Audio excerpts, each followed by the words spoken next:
प्रधानमंत्री मोदी ने ब्रिक्स सम्मेलन में क्षेत्रीय अखंडता के सम्मान की बात कही। प्रधानमंत्री मोदी ने ब्रिक्स सम्मेलन में हिंद और प्रशांत समुद्री क्षेत्र में सभी देशों की संप्रभुता और क्षेत्रीय अखंडता के सम्मान पर जोर देने की बात कही। महाराष्ट्र में चल रहे सियासी घटनाक्रम के बीच देवेंद्र फडणवीस ने अपने सहयोगी पार्टियों की बैठक बुलाई है। ये अहम बैठक सुबह 11 बजे होगी। महाराष्ट्र के ऊर्जा मंत्री नितिन राउत ने 17 बागी एमएलए के खिलाफ कार्रवाई की बात कही। उन्होंने कहा कि शिवसेना सत्ता में बनी रहेगी। मुझे लगता है यहाँ भी पावर चलेगा, पावर फेल्यूर नहीं होगा। छत्तीसगढ़ के राजनांदगांव में 1 घंटे हुई तेज बारिश की वजह से जिला अस्पताल में पानी भर गया। जिला अस्पताल की ऑपरेशन थिएटर से लेकर वार्ड में पानी भरने से मरीजों को काफी परेशानी झेलनी पड़ी। मध्य प्रदेश के सतना में एक लड़के को अगवा कर मारपीट का वीडियो सामने आया है। मामला सामने आने के बाद पुलिस ने केस दर्ज कर जांच शुरू कर दी है। बिहार के आरा में बिजली के एक ट्रांसफार्मर में आग लगने से अफरा तफरी मच गई। हालांकि कुछ घंटे की मशक्कत के बाद आग बुझा दी गई, लेकिन बिजली कटने से लोगों को परेशानी का सामना करना पड़ा। यूक्रेन की सेना ने एक वीडियो जारी किया जिसमें उसके सैनिक सड़क पर बिछी बारूदी सुरंगों को तबाह करते दिखाई दिए। यूक्रेन ने आरोप लगाया कि रूस ने यह बारूदी सुरंग उसकी सेना के टैंकों और गाड़ियों को बर्बाद करने के लिए बिछाई थी, जिन्हें उसकी फौज ने ड्रोन से हमला कर नष्ट कर दिया। यूक्रेन की तरफ से इस हमले का एक वीडियो भी जारी किया गया जिसमें सड़क पर कई बारूदी सुरंगें बिछी दिखाई दी, जिन पर यूक्रेन के सैनिकों ने ड्रोन की मदद से हमला कर दिया, जिससे जोरदार धमाका हुआ, जिसका असर यह हुआ कि सड़क उखड़ गई। यह हमला इतना ताकतवर था कि वहां काफी देर तक आग के साथ काले धुएं का गुबार उठता दिखाई दिया। यूक्रेन ने आरोप लगाया कि रूस की सेना बारूदी सुरंग बिछाकर कोई बड़ी साजिश रच रही थी, जिसे उसने नाकाम कर दिया। अग्निपथ योजना पर बिहार विधानसभा में हंगामा हुआ। बिहार विधानसभा परिसर में आरजेडी समेत दूसरे विपक्षी दलों ने हंगामा किया और अग्निपथ योजना को वापस लेने की मांग उठाई। युवाओं के साथ खिलवाड़ है। पंजाब के पटियाला के गांव में पुलिस ने करीब 50 साल पुराने 2 हैंड ग्रेनेड बरामद किए।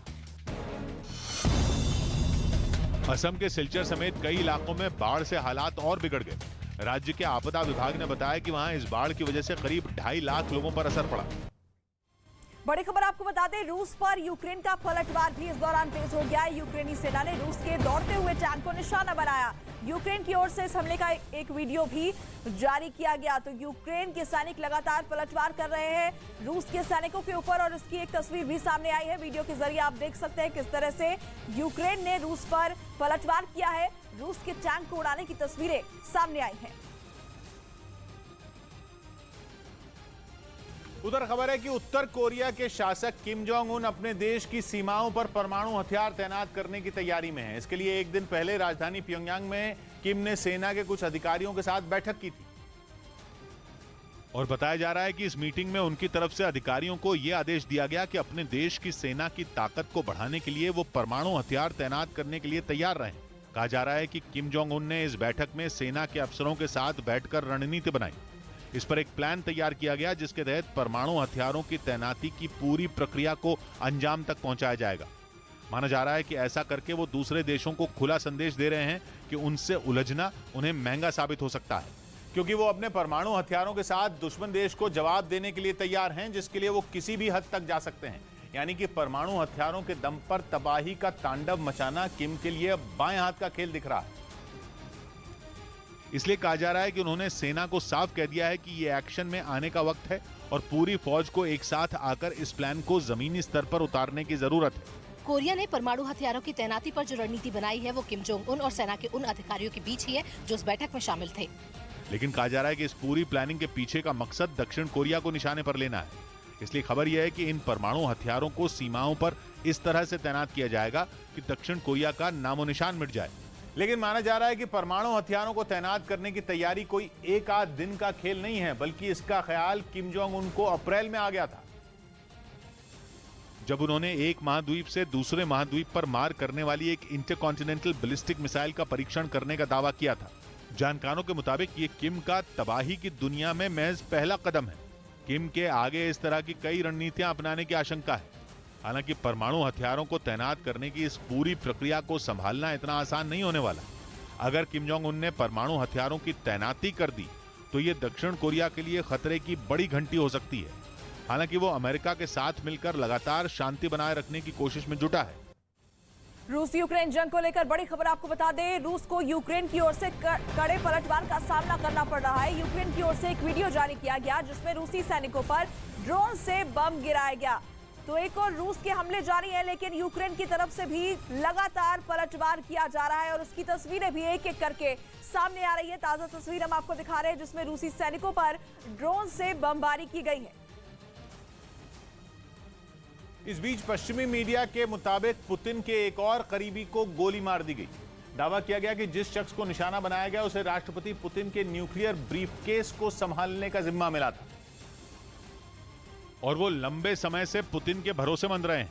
यही वजह है कि उन्हें न्यूक्लियर ब्रीफकेस को संभालने की जिम्मेदारी खुद पुतिन ने सौंपी थी। खबर है कि अब उनके घर में घुसकर किसी ने उन्हें गोलियों से छलनी कर दिया, जिसमें वो बुरी तरह घायल हो गए। असल में ये पहला मौका नहीं था जब राष्ट्रपति पुतिन के किसी करीबी पर हमला हुआ हो। जंग की शुरुआत से लगातार कोई चुन चुनकर पुतिन के करीबी लोगों को जान से मारने पर तुला है। दावा है कि उन लोगों को ही टारगेट किया जाता है जो किसी न किसी तरह से पुतिन को जंग में मदद कर रहे हैं। बताया गया कि लगातार हो रही रहस्यमयी मौत के पीछे कौन है, इसका पता अब तक नहीं चल सका है। लेकिन यूक्रेन में जारी जंग में अपने लोगों को गंवाने की वजह से पुतिन बड़े संकट में घिरते जा रहे हैं। खबर है कि पुतिन के जंग में उलझे होने की वजह से उनके करीबियों की हो रही हत्या की जांच तक नहीं हो पा रही, जिसका फायदा उठाकर कोई उनके काबिल अफसरों और करीबियों को मौत के घाट उतार रहा है। असल में अब तक पुतिन के ज्यादातर उन्हीं भरोसेमंद लोगों को निशाना बनाया गया है जो सीधे तौर पर उन्हें रिपोर्ट करते थे। यूक्रेन पर हमले के बाद से अब तक रूस के कई बड़े कारोबारियों की भी मौत हो चुकी है। दावा है कि इनमें ज्यादातर उन कारोबारियों को मारा गया जो रूस के गैस और तेल के कारोबार से जुड़े हुए थे। खबर है कि कारोबारियों की हत्या इसलिए की गई ताकि रूस को तगड़ा आर्थिक नुकसान हो। इस तरह से लगातार हो रही मौत से पुतिन को अब दोहरी मार झेलनी पड़ रही है। एक तरफ वो युद्ध में अपने करीबी टॉप जनरलों को खो रहे हैं, वहीं दूसरी तरफ जो उनके विश्वसनीय लोग हैं उनकी भी कोई रहस्यमयी तरीके से जान ले रहा है। केरल में राहुल गांधी के दफ्तर में तोड़फोड़ हो गई। केरल के वायनाड से सांसद राहुल गांधी के दफ्तर में वहां तोड़फोड़ की गई। कांग्रेस का आरोप है कि एसएफआई से जुड़े लोगों ने यह हमला किया। मध्य प्रदेश के जबलपुर में हार्ट और किडनी की बीमारी से जूझ रहे एक बच्चे का अस्पताल के आईसीयू में ही जन्मदिन मनाया गया, जिसका वीडियो सोशल मीडिया पर वायरल हो गया।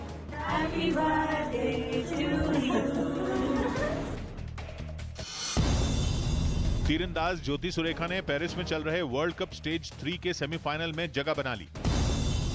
यूपी के अमेठी के पास एक चलती ट्रेन में ड्राइवर की दिल का दौरा पड़ने से मौत हो गई, जिसके बाद सहयोगी ड्राइवर ने किसी तरह रास्ते में ट्रेन रोकी। पंजाब के लुधियाना में एक शोरूम में आग लग गई, जिससे वहां रखा लाखों का सामान जलकर राख हो गया। वहीं रूस का एक कार्गो विमान दुर्घटनाग्रस्त हो गया। खबर है कि यह विमान रूस से अपने सैनिकों के लिए हथियार और दूसरी चीजें लेकर यूक्रेन जा रहा था, लेकिन इससे पहले कि वो यूक्रेन पहुंच पाता, रूस के रिजान शहर में विमान ने आग पकड़ ली, जिसके बाद आनन फानन में उसकी इमरजेंसी लैंडिंग की कोशिश हुई, लेकिन सारी कोशिश बेकार गई और विमान आसमान में ही आग की लपटों के बीच घिर गया। शहर के ऊपर उड़ रहे आग के गोले में तब्दील हो चुके विमान को देखकर लोग दहशत में आ गए। जैसे ही विमान जमीन पर गिरा, ऐसा लगा मानो कोई ज्वालामुखी फूटा हो। देखते ही देखते रूस का कार्गो विमान पूरी तरह जलकर राख हो गया, जबकि उससे उठने वाला काला धुआं दूर तक फैल गया। जानकारी के मुताबिक विमान में सवार 9 में 4 लोगों की मौके पर ही मौत हो गई, जबकि बाकी बचे लोग बुरी तरह झुलस गए। खबर है कि विमान उस वक्त हादसे का शिकार हुआ जब वो ईंधन भरने के बाद उड़ान भर रहा था। इधर आपको बता दें, ब्रिटेन के अखबार डेली मेल ने दावा किया कि रूस ने लंदन को तबाह करने की खुली धमकी दी है, जिसके सबूत के तौर पर उसने रूस के एक न्यूज चैनल में हुई डिबेट का हवाला दिया, जिसमें रूस की रक्षा समिति के सदस्य और पुतिन के खास लोगों में एक आंद्रे गुरुल्याव तीसरे विश्व युद्ध छिड़ने की बात पर बहस करते दिखाई दिए। इस दौरान उन्होंने साफ साफ कहा कि अगर तीसरे विश्व युद्ध की नौबत आई तो रूस ना तो अमेरिका को बख्शेगा और ना ही उसके कहर से पश्चिम के कोई देश बच पाएंगे। Я посмотрю, как США будут рассказывать Западной Европе, как воевать в голоде, в холоде, без бензина и электричества. सिर्फ यही नहीं, उन्होंने ब्रिटेन को खुली धमकी देते हुए कहा कि यूक्रेन की मदद करने की कीमत ब्रिटेन को चुकानी ही पड़ेगी, क्योंकि रूस का पहला निशाना बर्लिन या पेरिस नहीं बल्कि लंदन होगा। Не начнет с Варшавы, Парижа или Берлина. Первый тупаком полусхватит это Лондон. इस दौरान वहां रूस और उसके आसपास मौजूद देशों का एक बड़ा सा नक्शा टेबल पर दिखाई दिया। डेली मेल के मुताबिक रूस दुनिया को तीसरे विश्व युद्ध की गीदड़ भभकी देकर डराना चाहता है। जिसके लिए उसकी सरकार से जुड़े लोग रूसी चैनलों पर यूरोप में बिजली और गैस सप्लाई रोकने की धमकियां दे रहे हैं। साथ ही वो दावा कर रहे हैं कि रूस दुनिया के सारे देशों के सैटेलाइट सिस्टम तबाह करने की ताकत रखता है, जिसका असर ये होगा कि अगर जंग हुई तो कोई दूसरे देश की मदद के लिए आ ही नहीं पाएगा।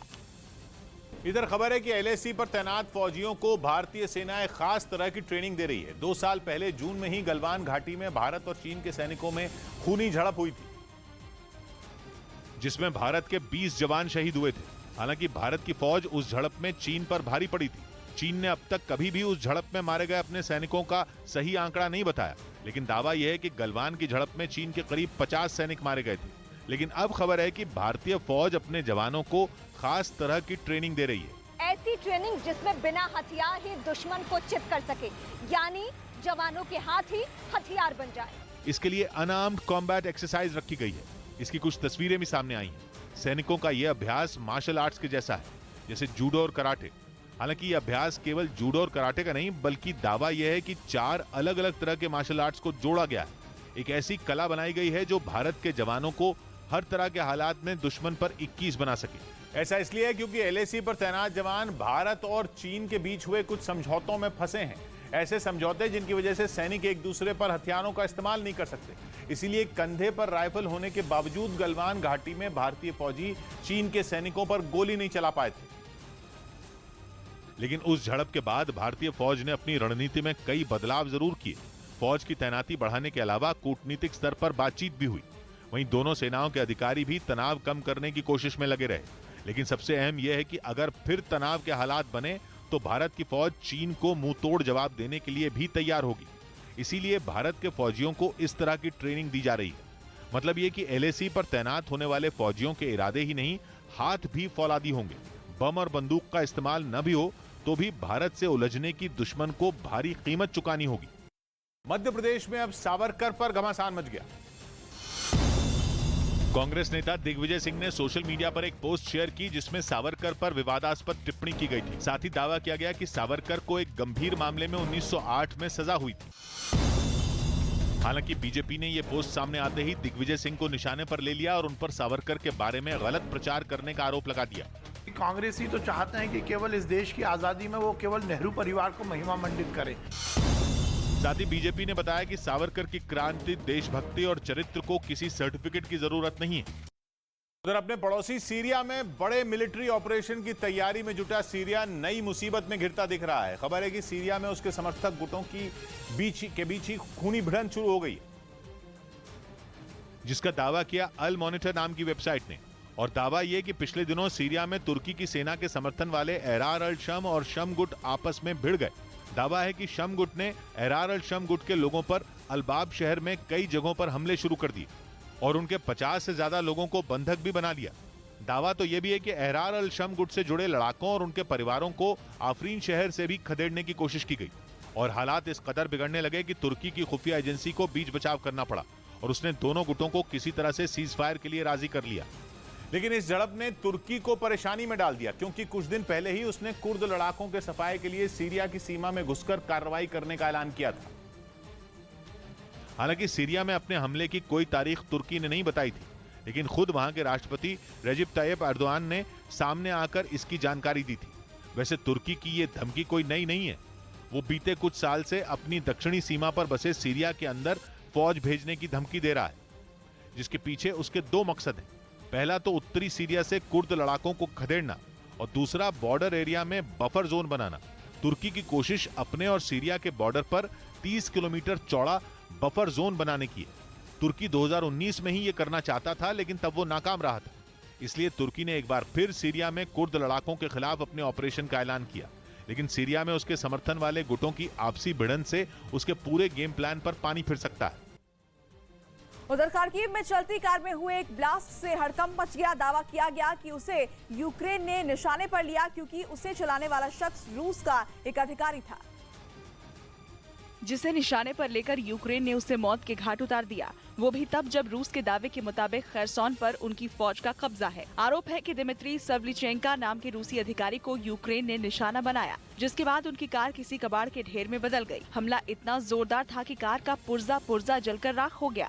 उसके इंजन से लेकर बोनट और सीट से लेकर टायर तक सबकी शक्ल बिगड़ गई। खार्किव के एक हिस्से में पड़ी कार किसी लोहे के ढांचे से ज्यादा कुछ नहीं बची।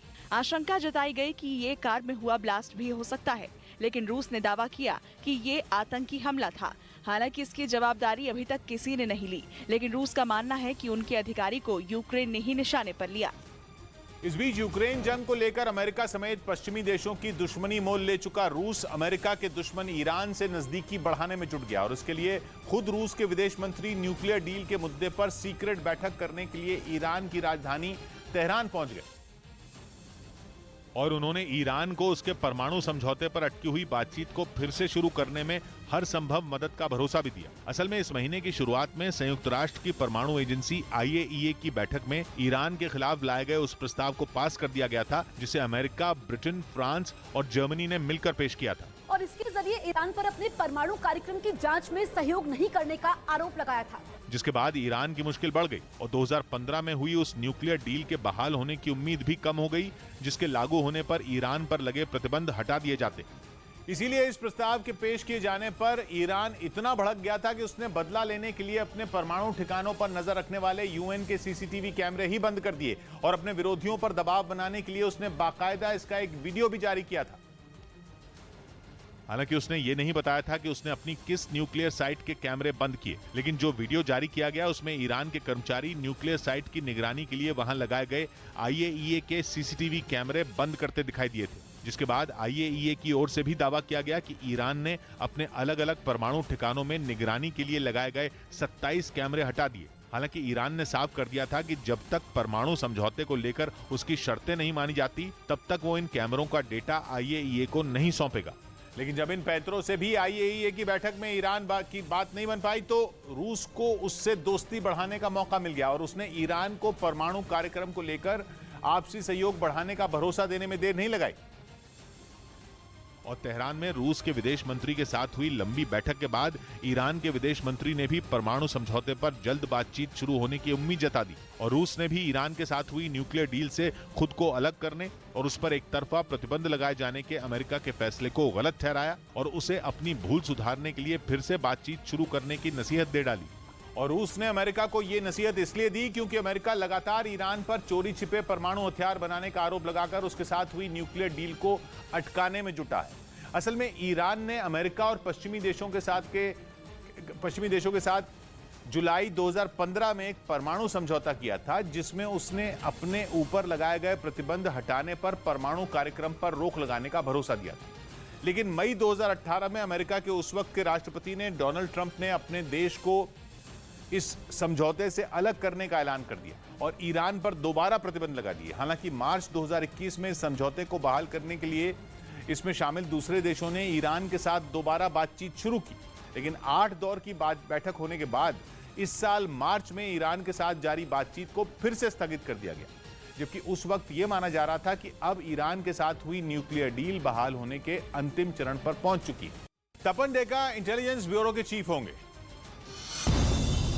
सरकार ने 1988 बैच के IPS अधिकारी तपन डेका को इंटेलिजेंस ब्यूरो का प्रमुख नियुक्त किया, जबकि रॉ चीफ सामंत गोयल का कार्यकाल 1 साल और बढ़ाने का फैसला लिया गया। दिल्ली पुलिस ने सोशल मीडिया पर लोगों को हनी ट्रैप के जरिए फंसाने के आरोपी को गिरफ्तार कर लिया। आरोप है कि इसने एक फर्जी पुलिस वाला बनकर अपनी दोस्त के साथ मिलकर जाल बिछाया और फिर एक कारोबारी से 1.5 लाख रुपए ठग लिए थे। केंद्रीय खेल मंत्री अनुराग ठाकुर ने अब खेलो इंडिया के तहत आदिवासी समुदाय के लिए भी ये गेम्स करवाए जाने का ऐलान किया। कंपटीशंस में अपनी प्रतिभा को दिखाकर आगे बढ़ने का काम कर सकते।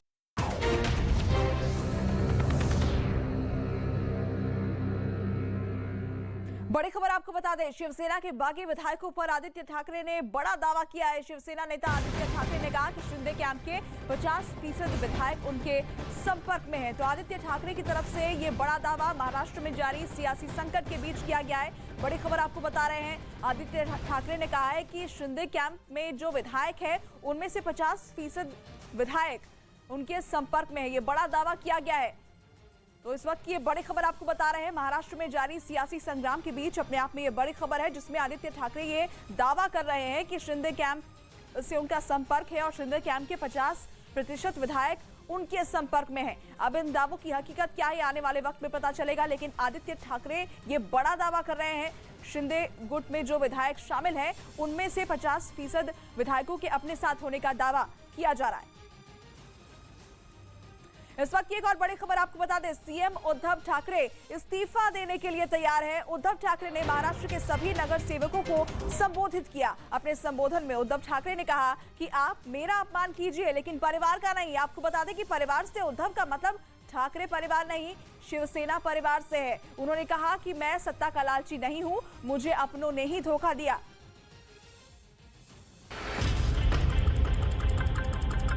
गद्दार आपल्यामध्ये नको आहेत, गद्दारांची अवलाद नको। पुन्हा एकदा खंजीर कोणी बसला तर आपल्याच लोकांनी। महाराष्ट्र की सियासी लड़ाई अब धोखा और खंजर घोंपने तक आ गई है। जैसे जैसे गुवाहाटी में शिवसेना के बागी विधायकों की संख्या बढ़ रही है, वैसे वैसे उद्धव के तेवर भी तीखे हो रहे हैं। जो उद्धव ठाकरे कल तक विधायकों के मुंबई लौटने की बात कर रहे थे, आज वो उन विधायकों पर धोखा देने और पीठ में छुरा घोंपने की बात कर रहे हैं। जिस तरह शिंदे गुट का कुनबा दिन दोगुनी और रात चौगुनी रफ्तार से बढ़ता जा रहा है, उससे महाराष्ट्र में मौजूदा शिवसैनिकों में बेचैनी बढ़ रही है। जिस सियासी संकट का निपटारा मातोश्री में होना चाहिए था, अब वो सड़क पर हो रहा है। शिवसैनिक अब सड़क पर उतरकर बागी विधायकों के पोस्टर फाड़ रहे हैं, उनके चेहरे पर कालिख पोत रहे हैं, बागी विधायकों के ऑफिस पर हमला कर रहे हैं। लेकिन सीएम हाउस खाली कर चुके उद्धव ठाकरे मातोश्री में बैठकर इमोशनल कार्ड खेल रहे हैं। ज्या वेळेला हे सगळे म्हणतील आणि काय असेल तर ठीक आहे, मला मुख्यमंत्री पदाचा मोह तेव्हाही नव्हता, आत्ताही नाही आणि उद्याही नसणार आहे। त्याच्यामुळे ते माझ्यासाठी समजा दुय्यम आहे, पण माझ्या कुटुंबाचा एक अधिकार आहे। कुटुंब म्हणजे फक्त माझं कुटुंब नाही, ठाकरे परिवार नाही, हा शिवसेना परिवार। उद्धव जानते हैं कि नंबर गेम में वो पीछे हैं, इसलिए अब उनका फोकस सरकार बचाने का नहीं बल्कि पार्टी बचाने का है। बागी विधायकों की अगुवाई कर रहे एकनाथ शिंदे का गुट पहले ही पार्टी सिंबल पर दावा कर रहा है। अगर ऐसे ही बागियों का कुनबा बढ़ता रहा तो वो असली शिवसेना होने का दावा भी कर सकती है। यही वजह है कि उद्धव न सिर्फ बागी विधायकों पर गद्दारी करने, धोखा देने का इल्जाम लगा रहे हैं, बल्कि शिवसैनिकों से परिवार यानी शिवसेना पार्टी को अपमानित न करने की अपील भी कर रहे हैं, जिससे फिलहाल के लिए उनकी पार्टी बच जाए। जब पार्टी बचेगी तभी उद्धव राजनीतिक लड़ाई को आगे तक ले जा सकेंगे। इधर कांग्रेस नेता और महाराष्ट्र सरकार में ऊर्जा मंत्री नितिन राउत बागी विधायकों के खिलाफ कार्रवाई के पक्ष में हैं। उन्होंने न्यूज 18 संवाददाता यतीन्द्र शर्मा से एक्सक्लूसिव बातचीत की, जिसमें उन्होंने महाराष्ट्र के सियासी संकट पर अपनी बेबाक बात रखी।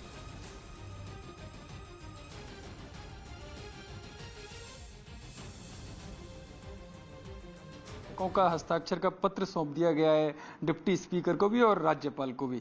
तो पूरा जो मामला है बहुमत का, 2/3 का, वो तो उनके फेवर में जाता हुआ दिखाई दे रहा है। तो पावर तो जाएगी। देखिए, पावर उस समय जाती है जब वो मामला जो कुछ भी उन्होंने प्रस्ताव रखा है उसको मंजूरी मिलती है। यह मंजूरी के लिए कुछ टेक्निकल चीजें हैं जिस पर उनको पार करनी पड़ती है, और स्वयं स्पीकर के पास 12 विधायकों का निष्कासन का प्रस्ताव शिवसेना ने दिया है। 17 कर दिया है। अभी 12+5 ऐसा 17 हो गया है। और उस स्पीकर, जहां तक मैं समझता हूं कि अभी पहुंच गए हैं विधान भवन में, और वे अभी क्या उस पर निर्णय लेते उसके मुताबिक आगे का उसके बारे में समझ आएगा हमको क्या हो रहा है करके।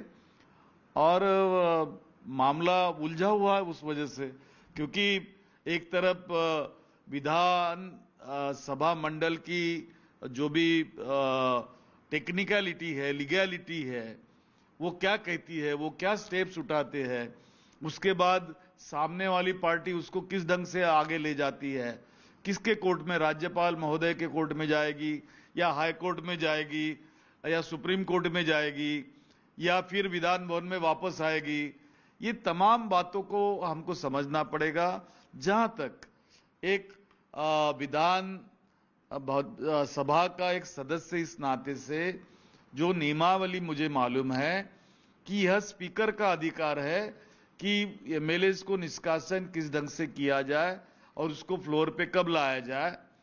और साथ में स्पीकर के भी खिलाफ अगर कोई अविश्वास प्रस्ताव आता है उसके बारे में क्या करना और क्या नहीं करना ये भी उन्हीं के पास जाता है और उसके लिए जो बीएससी कमेटी होती है उसमें भी चर्चा होती है, लेकिन अधिकार स्पीकर का ही होता है और उसको कानूनन सपोर्ट भी लगता है।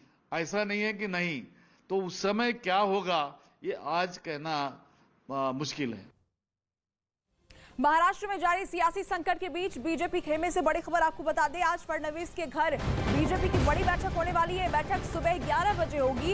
इस बैठक में बीजेपी अपने सहयोगी दलों के साथ सियासी संकट पर बात करेगी। तो बड़ी खबर आपको बता रहे हैं, महाराष्ट्र में जारी सियासी संकट के बीच बीजेपी की अहम बैठक।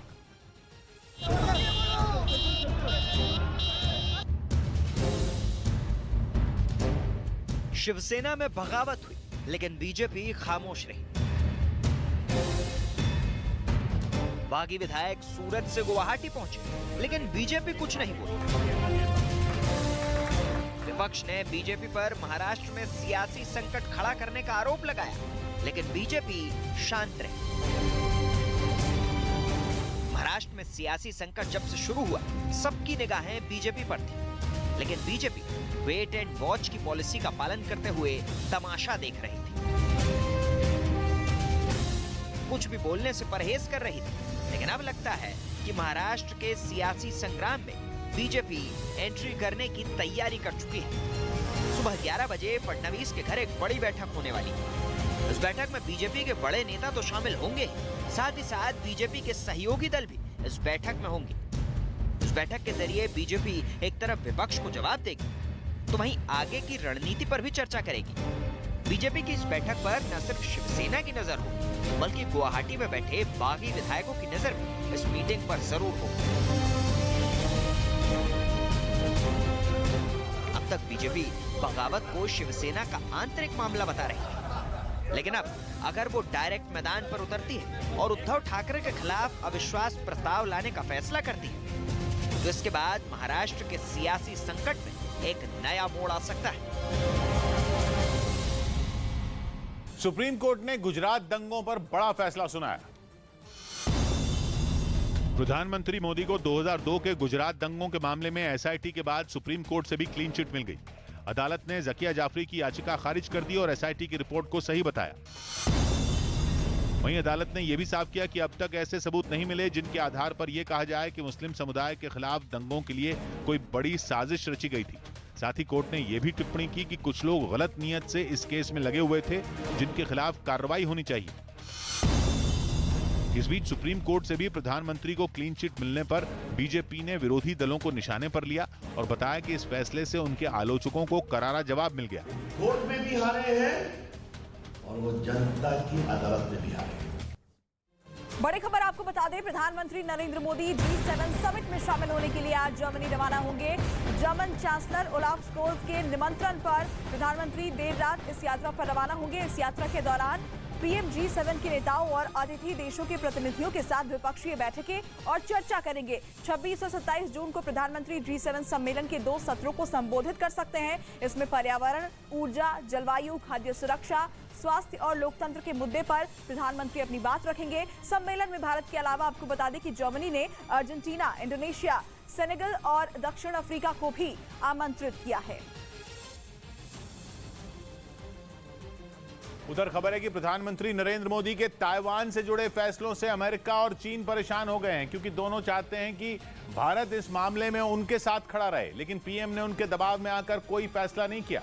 यूक्रेन जंग के बीच चीन और अमेरिका ताइवान के मुद्दे पर झगड़ रहे हैं और दोनों की कोशिश है कि भारत ताइवान के मुद्दे पर उनका साथ दे, लेकिन उनके लिए यह काम इतना आसान नहीं है, क्योंकि ताइवान पर प्रधानमंत्री की नीति शीशे की तरह साफ है और वो ये कि भारत और ताइवान व्यापार, निवेश और पर्यटन के क्षेत्र में बातचीत को बढ़ावा देंगे। 2021 में दोनों देशों के बीच हुआ फ्री ट्रेड एग्रीमेंट इसी की मिसाल है, जिससे साफ है कि भारत ताइवान के मुद्दे पर वही फैसला करेगा जो उसके लिए फायदेमंद होगा। माना जा रहा है कि क्वाड और ब्रिक्स दोनों में भारत ने अपने रुख से ये बात चीन और अमेरिका तक पहुंचा दी और उन्हें बता दिया कि अगर ताइवान पर चीन और अमेरिका में जंग छिड़ी तो वो किसी का साथ नहीं देगा और वही करेगा जो यूक्रेन में युद्ध छिड़ने पर किया था, जिसके बाद भारत की विदेश नीति की दुनिया भर में तारीफ हुई थी।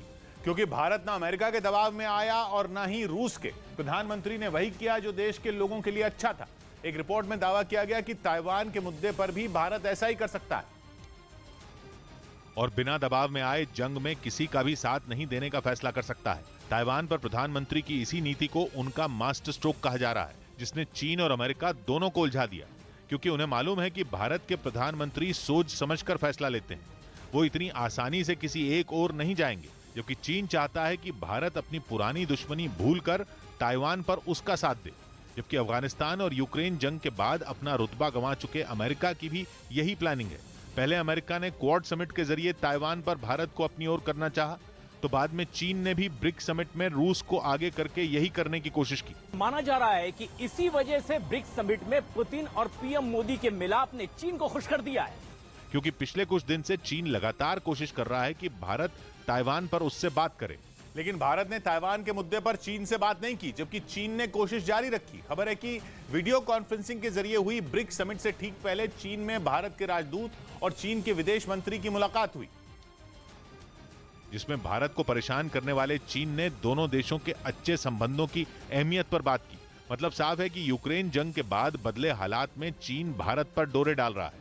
वो जानता है कि भारत ब्रिक्स और क्वाड दोनों का हिस्सा है और अमेरिका भी उसे ताइवान पर मनाने की पूरी कोशिश करेगा। खबर है कि इसी वजह से वो रूस के जरिए भारत तक अपनी बात पहुंचा रहा है, क्योंकि चीन जानता है कि भारत और रूस सालों पुराने दोस्त हैं, लेकिन भारत और चीन के रिश्ते कभी अच्छे नहीं रहे हैं।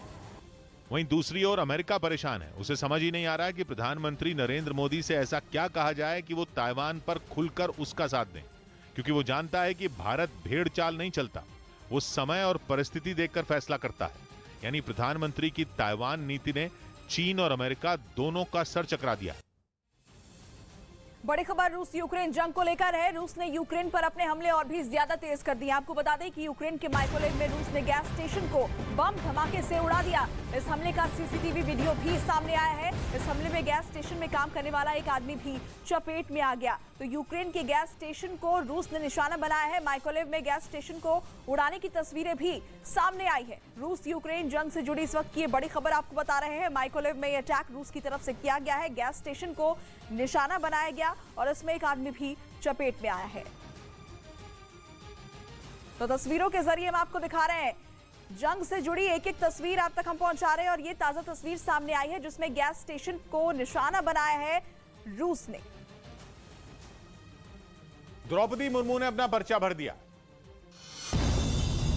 राष्ट्रपति चुनाव के लिए एनडीए की उम्मीदवार द्रौपदी मुर्मू ने संसद भवन पहुंचकर अपना नामांकन दाखिल कर दिया।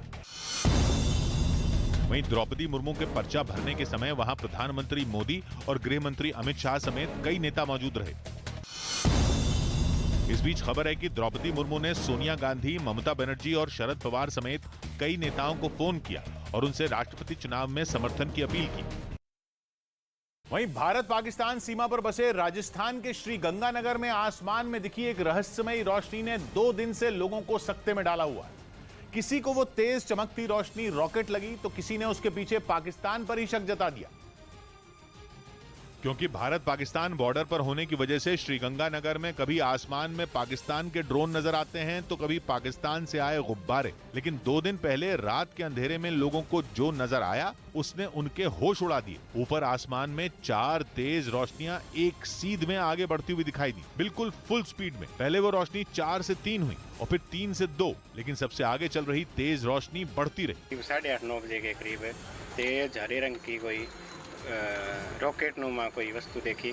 लोगों ने बताया कि उन्हें ये रोशनी कुछ देर बाद नीचे आती हुई दिखी और तो और उन्होंने इसे पड़ोस के बीकानेर बल्कि देश की सीमा पार कर पाकिस्तान जाते हुए भी देखा। बल्कि कुछ लोगों का तो कहना है कि आसमान में वो रहस्यमयी रोशनी पाकिस्तान की मिसाइल थी, लेकिन सेना ने इससे साफ इनकार कर दिया। सेना ने इलाके में किसी भी तरह के टेस्ट या मिसाइल के दावे को खारिज किया। जिसके बाद श्रीगंगानगर के आसमान में रहस्यमयी रोशनी की घटना पर सस्पेंस और गहरा गया। इसलिए सच का पता लगाने के लिए न्यूज 18 की टीम जयपुर में बिरला तारामंडल पहुंची। वीडियो देखने के बाद वहां के निदेशक संदीप भट्टाचार्य ने बताया कि जिस रफ्तार से वो रोशनी पृथ्वी के वायुमंडल से गुजर रही थी, उस हिसाब से या तो वो कोई सैटेलाइट हो सकता है या फिर कोई उल्कापिंड। लेकिन ज्यादा संभावना सैटेलाइट की है। तारामंडल के निदेशक ने कहा कि धरती से जो सैटेलाइट अंतरिक्ष में छोड़े जाते हैं वो धीरे धीरे नीचे सरकते रहते हैं। इस वजह से एक वक्त के बाद वो पृथ्वी के वायुमंडल में घुस जाते हैं और फिर स्पीड से नीचे आते हैं। वीडियो में उस रोशनी से कभी हरे तो कभी नारंगी जैसे अलग अलग रंग निकलते दिख रहे हैं। ऐसे में हो सकता है कि वो सैटेलाइट के टुकड़े हों। ये अलग अलग चीजें किसी कृत्रिम उपग्रह के अंदर ही हो सकता है। हालांकि निदेशक ने यह भी साफ किया कि पूरा सच तो बिल्कुल डिटेल में छानबीन के बाद ही पता चल पाएगा। बड़ी खबर आपको बता दें, यूक्रेन का रूस पर पलटवार भी जारी है। एक ओर जहां रूसी सैनिक यूक्रेन पर ताबड़तोड़ हमले कर रहे हैं, तो वहीं यूक्रेनी सैनिकों का एक वीडियो सामने आया है। इस वीडियो में यूक्रेन के सैनिक रूसी सैनिकों पर ताबड़तोड़ गोलियां बरसाते हुए दिखाई दे रहे हैं। तस्वीरें हम आपको दिखा रहे हैं। यूक्रेन के सैनिक किस तरह से रूसी सैनिकों पर फायरिंग कर रहे हैं, उसी का ये वीडियो है और रूस यूक्रेन जंग से जुड़ी इस वक्त की ये ताजा तस्वीर। इधर दिल्ली पुलिस पंजाबी सिंगर सिद्धू मूसेवाला हत्याकांड की पूरी साजिश को बेनकाब करने और वारदात को अंजाम देने वाले शूटरों को पकड़ने में जुटी। इसी बीच इस हत्याकांड से जुड़ी एक और चौंकाने वाली जानकारी सामने आई और वो ये कि हत्याकांड से कुछ रोज पहले शूटर प्रियव्रत उर्फ फौजी अपने एक साथी के साथ हरियाणा के फतेहाबाद जिले के एक गांव में ठहरा था और वहीं पर उसने सिद्धू मूसेवाला की हत्या कैसे करनी है इसकी प्लानिंग की थी। असल में मूसेवाला हत्याकांड के शार्प शूटर प्रियव्रत उर्फ फौजी और कशिश दिल्ली पुलिस की गिरफ्त में है और पूछताछ के दौरान दोनों हत्याकांड से जुड़े हैरान करने वाले राज उगल रहे हैं। दिल्ली पुलिस का दावा है कि इसी कड़ी में उन्होंने बताया कि मूसेवाला की हत्या से पहले वो फतेहाबाद के किरमारा इलाके के एक गांव में पहुंचे थे, जहां वो प्रदीप नाम के आदमी की मदद से एक मकान में ठहरे और वहीं पर उन्होंने मूसेवाला को मारने की पूरी साजिश रची थी। इस बीच न्यूज 18 की टीम भी किरमारा इलाके में मौजूद उस घर तक पहुंची जहां वारदात से पहले फौजी अपने साथी के साथ रुका था। जो बंगला आपको दिखाई दे रहा है, ये घर, इसके अंदर यहाँ पर पहुंचे थे। ये बताया जा रहा है कि वारदात के ठीक पहले यहाँ पहुंचे थे। छानबीन करने पर पता चला कि यह मकान रमेश नाम के एक शख्स का है जो कार खरीदने और बेचने का कारोबार करते हैं। उनके दो बेटे नवदीप और मनीष भी इसी कारोबार से जुड़े हैं, जिन्हें दिल्ली पुलिस ने ठीक 5 दिन पहले यानी 19 जून को हिरासत में ले लिया था और अब दोनों से पूछताछ की जा रही है। परिवार वालों का कहना है कि नवदीप और मनीष की दोस्ती फतेहाबाद के रहने वाले प्रदीप से थी और इसी वजह से उसका घर पर अक्सर आना जाना लगा रहता था। घर वालों का कहना है कि मूसेवाला हत्याकांड से कुछ रोज पहले भी प्रदीप 2 लोगों के साथ उनके घर आया था, लेकिन उन्हें इस बात की भनक नहीं थी कि वो दोनों शूटर हैं और मूसेवाला को मारने की फिराक में है। अकेली थी घर पर, प्रदीप आया है, उसके साथ में 2 जने और थे जी, उनको मैं जानती नहीं। दिल्ली पुलिस का दावा है कि प्रदीप के साथ कोई और नहीं बल्कि शूटर फौजी और अंकित थे और उनके पास एक बड़ा बैग भी था जिसमें घातक और खतरनाक हथियार भरे हुए थे, जिन्हें उन्होंने मकान के स्टोर रूम में छिपा दिया था।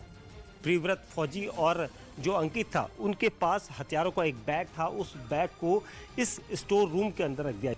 दिल्ली पुलिस की तरफ से यह भी दावा किया गया कि शूटर फौजी के पास वही हथियार थे जो वारदात से कुछ रोज पहले ड्रोन के जरिए पाकिस्तान से भेजे गए थे, जिन्हें बड़ी सावधानी से ड्रोन के जरिए पंजाब के तरन तारण पहुंचाया गया था। उसके बाद उन हथियारों को लॉरेंस बिश्नोई गैंग के जैक स्पैरो ने शूटर फौजी और दूसरे शूटरों तक पहुंचा दिया था।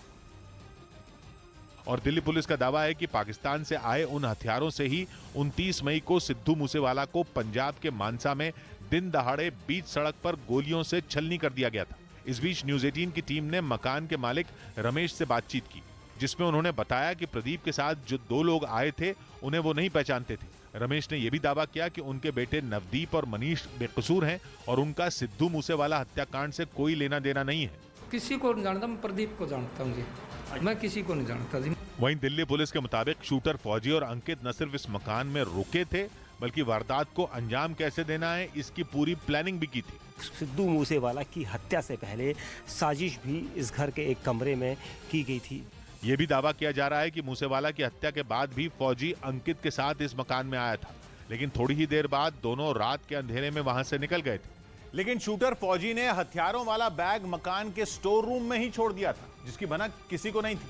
हालांकि बाद में दिल्ली पुलिस ने शूटर फौजी से पूछताछ के बाद मकान से हथियारों के उस बैग को बरामद कर लिया था और दावा किया कि उस बैग से 8 ग्रेनेड लॉन्चर, AK-47 राइफल और 3 पिस्तौल के साथ 36 गोलियां बरामद हुई थी। फिलहाल पुलिस नवदीप और मनीष को हिरासत में लेकर पूछताछ में जुटी है। दोनों की निशानदेही पर पुलिस ने फतेहाबाद से प्रदीप को भी गिरफ्तार कर लिया है। असल में कुछ रोज पहले ही पुलिस को हरियाणा के फतेहाबाद के एक पेट्रोल पंप का सीसीटीवी वीडियो हाथ लगा था। उस वीडियो में कार से एक आदमी उतरता दिखा था। पुलिस का दावा है कि कार से उतरने वाला आदमी कोई और नहीं बल्कि शूटर कशिश था, जबकि उसी कार में 2 और शूटरों के साथ आगे वाली सीट पर प्रियव्रत उर्फ फौजी भी बैठा हुआ था। इसी वजह से पुलिस इन दोनों कड़ियों को जोड़कर देख रही है। बात महाराष्ट्र की, जहां की सियासी लड़ाई का केंद्र गुवाहाटी ही बना रहा। सूरत से चला शिंदे का पूरा कैंप आखिर गुवाहाटी ही क्यों पहुंचा, ये एक बड़ा सवाल बना हुआ है। हालांकि बीजेपी महाराष्ट्र के पूरे घटनाक्रम पर खुलकर कुछ नहीं बोल रही, लेकिन माना जा रहा है कि एकनाथ शिंदे को बीजेपी का भी पूरा साथ मिल रहा है। इसीलिए वो महाराष्ट्र से निकलकर पहले बीजेपी शासित गुजरात पहुंचे और फिर गुजरात से सीधा असम पहुंच गए। क्या ये तय है कि ये जो खेल है एकनाथ शिंदे का सत्ता का, इसके पीछे पर्दे के पीछे से कहीं भाजपा ही मैच फिक्सर की भूमिका में तो नहीं है? अहम बात यह है कि गुवाहाटी बीजेपी शासित होने के अलावा पूर्वोत्तर के ऐसे कई राज्यों से घिरा है जहां बीजेपी की सरकार है। ऊपर से गुवाहाटी एक ऐसा शहर है जहां से सड़क के रास्ते मुंबई पहुंचना आसान नहीं है। मतलब ये कि मुंबई पहुंचने के लिए प्लेन से ही सफर करना जरूरी है। मतलब उद्धव अगर शिंदे के कैंप से किसी विधायक को अपनी तरफ करने में कामयाब हो भी गए, शिंदे को हालात संभालने का मौका मिल जाएगा, क्योंकि सड़क का रास्ता मुश्किल होने के साथ काफी लंबा भी है और एयरपोर्ट पर नजर रखना काफी आसान है। ऊपर से बीजेपी के नेताओं से एकनाथ शिंदे की नजदीकियां गुवाहाटी में भी साफ दिखी। पहले तो हेमंत बिस्व शर्मा खुद एकनाथ शिंदे गुट से मिलने पहुंचे। बाद में मेघालय के मुख्यमंत्री भी बागी विधायकों से मिलने गुवाहाटी के होटल में पहुंचे। लेकिन सूरत और गुवाहाटी के बीच उलझे सियासी खेल में सूरत की भूमिका भी बड़ी पहेली है। सवाल ये कि गुवाहाटी जाने के लिए भी आखिर विधायकों को पहले सूरत क्यों जाना पड़ रहा है, जबकि गुवाहाटी जाने के लिए सीधा मुंबई से भी उड़ान भरी जा सकती है। लेकिन सूरत इस मामले में शिंदे कैंप के सियासी सफर का अहम पड़ाव बना हुआ है। दावा यह है कि एयरपोर्ट पर तो महाराष्ट्र सरकार और महाराष्ट्र पुलिस की नजर है, लेकिन गुजरात पहुंचने वाले सभी सड़क रास्तों पर नजर रखना आसान नहीं है। अगर पुलिस ने सड़कों पर घेराबंदी कर भी दी तो बहुत बड़ा हंगामा खड़ा हो सकता है। इसीलिए पहले विधायक सूरत पहुंच रहे हैं। गुजरात और महाराष्ट्र की सीमा से गुजरात नजदीक तो है ही, वहां एयरपोर्ट भी है। मतलब ये कि सूरत से गुवाहाटी पहुंचने का रास्ता सुरक्षित भी है और आसान भी। लेकिन दावा यह है कि सूरत एकनाथ शिंदे के लिए पिछले 4 दिनों में कई कारणों से बेहद अहम साबित हुआ, जिसकी पूरी तैयारी 20 जून से पहले ही कर ली गई थी। खबर है कि शिंदे के एक आदेश पर उनके साथ चलने वाले विधायकों को भी शिंदे के प्लान की कोई खबर नहीं थी। ये तो सब जानते थे कि वो क्या करने वाले हैं, लेकिन कैसे करने वाले हैं ये केवल एकनाथ शिंदे को ही पता था। इसीलिए शिंदे ने अपने समर्थक विधायकों को गुजरात और महाराष्ट्र की सीमा पर बुला लिया। अलग अलग रास्तों से विधायकों की गाड़ियां राज्य की सीमा के पास पहुंची। खबर है कि राज्य की सीमा से निकलते ही विधायकों को अपने मोबाइल फोन बंद करने का आदेश दिया गया था। फोन बंद करने के बाद सारे विधायक सूरत पहुंच गए। रात को 10:30 बजे तक 22 जितने विधायक होटल पहुंच चुके थे और होटल में पहले से ही 50 कमरे बुक कराए जा चुके थे।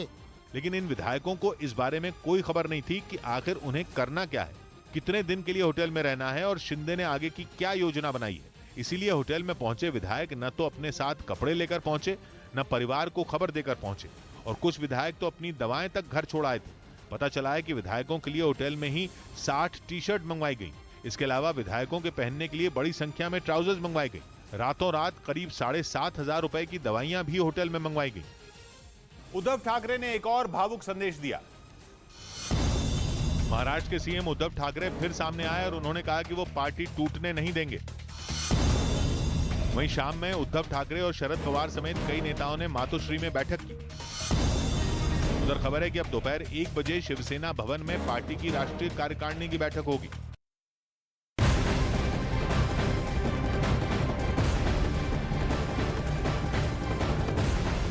और इस वक्त की बड़ी खबर आपको बता दें, आपातकाल पर नड्डा ने ट्वीट किया है। उन्होंने लिखा कि आपातकाल को भुलाया नहीं जा सकता, लोकतंत्र के खिलाफ ये साजिश थी।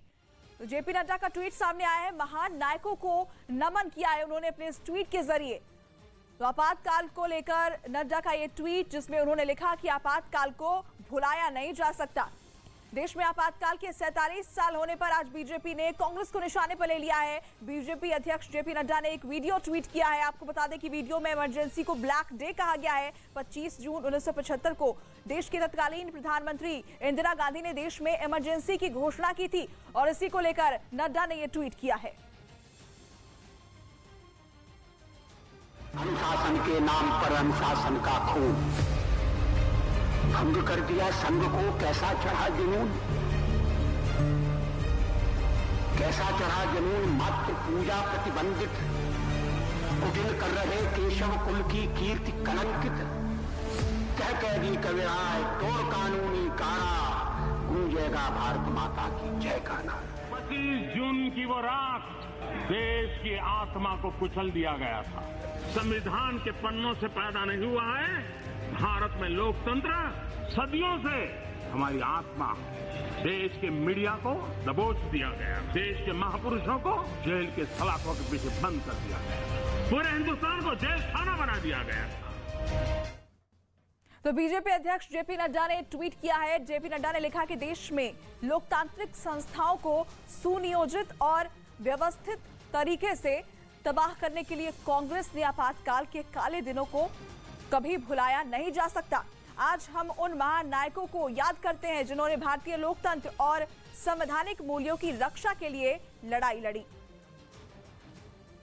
वहीं खबर है कि मूसेवाला हत्याकांड से कुछ महीने पहले ही गैंगस्टर लॉरेंस बिश्नोई ने अपने भाई अनमोल बिश्नोई और भांजे सचिन थापन को फर्जी पासपोर्ट से विदेश भेज दिया था। लॉरेंस को यह डर था कि मूसेवाला हत्याकांड के बाद कहीं अनमोल बिश्नोई पुलिस के हत्थे न चढ़ जाए, क्योंकि हत्याकांड की साजिश रचने में न सिर्फ वो शामिल था बल्कि उसने कई बार सिद्धू मूसेवाला को मारने की प्लानिंग भी की थी। लेकिन मूसेवाला के आसपास सख्त सुरक्षा घेरा होने की वजह से उसका प्लान कई बार फेल हो गया था। दिल्ली पुलिस का दावा है कि अनमोल बिश्नोई अपने भाई लॉरेंस बिश्नोई की तरह डॉन बनने का सपना देखता था। उसे ये लगने लगा था कि वो भी अपने दम पर अपराध की दुनिया का बड़ा नाम बन जाएगा। पुलिस सूत्रों के मुताबिक पिछले साल लॉरेंस बिश्नोई ने सिद्धू मूसेवाला को मारने की जिम्मेदारी अनमोल को दी थी, लेकिन पुलिस का दावा है कि मूसेवाला की सिक्योरिटी की वजह से अनमोल की प्लानिंग हर बार फेल होती चली गई, जिसकी वजह से लॉरेंस बिश्नोई को यह डर लगने लगा था कि मूसेवाला को मारने के चक्कर में कहीं उसका भाई अनमोल पुलिस के हत्थे न चढ़ जाए। और इसीलिए लॉरेंस बिश्नोई ने अनमोल और भांजे सचिन थापन को कनाडा में बैठे गैंगस्टर गोल्डी बराड़ के पास भेजने का बंदोबस्त किया। लेकिन दोनों का विदेश भागना इतना भी आसान नहीं था, क्योंकि अनमोल पर अलग अलग राज्यों में 18 से ज्यादा केस दर्ज हैं और वो कुछ महीने पहले ही यानी 7 अक्टूबर 2021 को राजस्थान के जोधपुर जेल से जमानत पर बाहर आया था, जबकि सचिन थापन पर 12 केस दर्ज हैं। पुलिस का दावा है कि अनमोल और सचिन को विदेश भेजने के लिए लॉरेंस ने जेल से ही फर्जी पासपोर्ट बनवाए और फिर मूसेवाला की हत्या से पहले ही दोनों को कनाडा भेज दिया।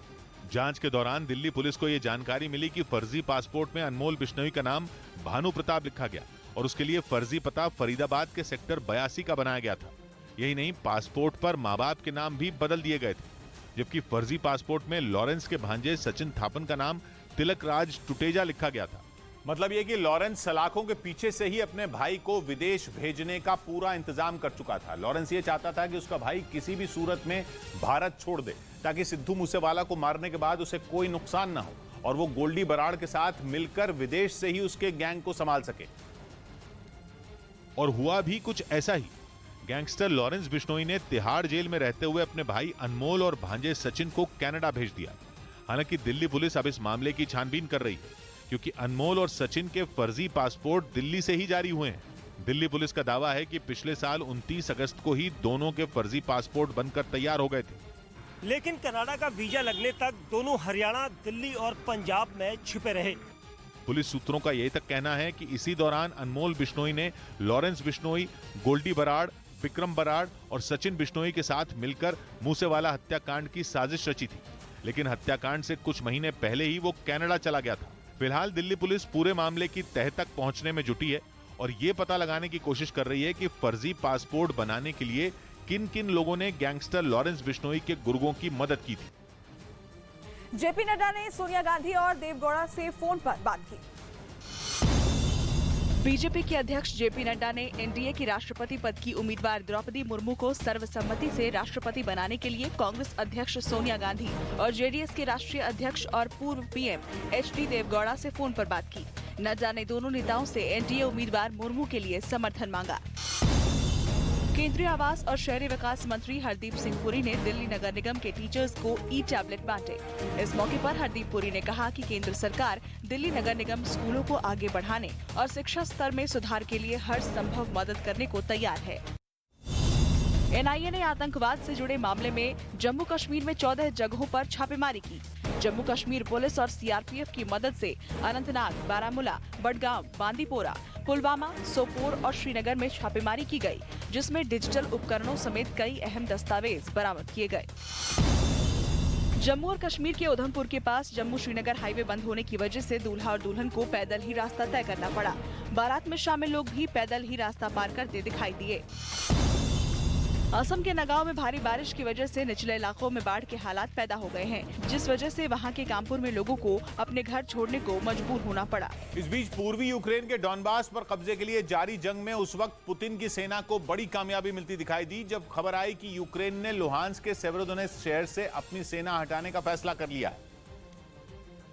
जहां करीब 3 हफ्तों से भीषण जंग जारी है, लुहांस्क के इस बेहद अहम शहर में रूसी सेना और चेचन लड़ाके मिलकर जेलेंस्की की सेना को घुटनों पर लाने में जुटे हैं, जिसके लिए रूस ने हरिकेन नाम से पहचान बना चुके अपने तूफानी मल्टीपल रॉकेट लॉन्चर उरागन और दूसरे आधुनिक घातक हथियार भी वहां तैनात कर दिए, जिनकी मदद से पुतिन की सेना ताबड़तोड़ बमबारी कर रही है।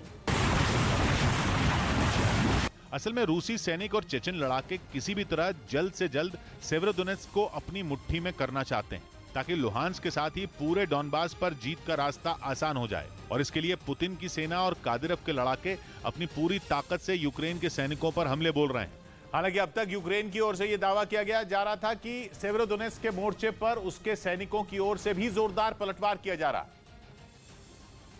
लेकिन इस बीच जो खबर सामने आई वो पुतिन की सेना का हौसला बढ़ाने वाली है, क्योंकि लुहांस्क के गवर्नर ने इस बात की पुष्टि कर दी कि अब यूक्रेन की सेना सेवेरोडोनेत्स्क से पीछे हट जाएगी, जिसके लिए उन्होंने आदेश जारी किए जाने की भी बात कही। और इस फैसले के लिए वहां पिछले कई दिनों से जारी रूस की भारी बमबारी को वजह बताया गया और दावा किया गया कि इन हमलों में करीब करीब पूरा शहर खंडहर में तब्दील हो चुका है, जिसे अपनी मुट्ठी में करने के लिए रूसी सेना ने पिछले दिनों पूरी ताकत झोंक दी थी। और उसका साथ देने के लिए पुतिन के सबसे वफादार चेचन कमांडर रमजान कादिरोव ने अपने खूंखार कमांडर मूसा अखमतोव को जंग में उतार दिया था, जिनके हमलों के कई वीडियो भी कादिरोव ने जारी किए थे और दावा किया था कि जल्द ही वो सेवेरोडोनेत्स्क की जंग जीत लेंगे। कादिरोव ने जो वीडियो जारी किया उसमें उनके लड़ाके यूक्रेन की सेना पर ताबड़तोड़ गोलियां बरसाते दिखाई दिए।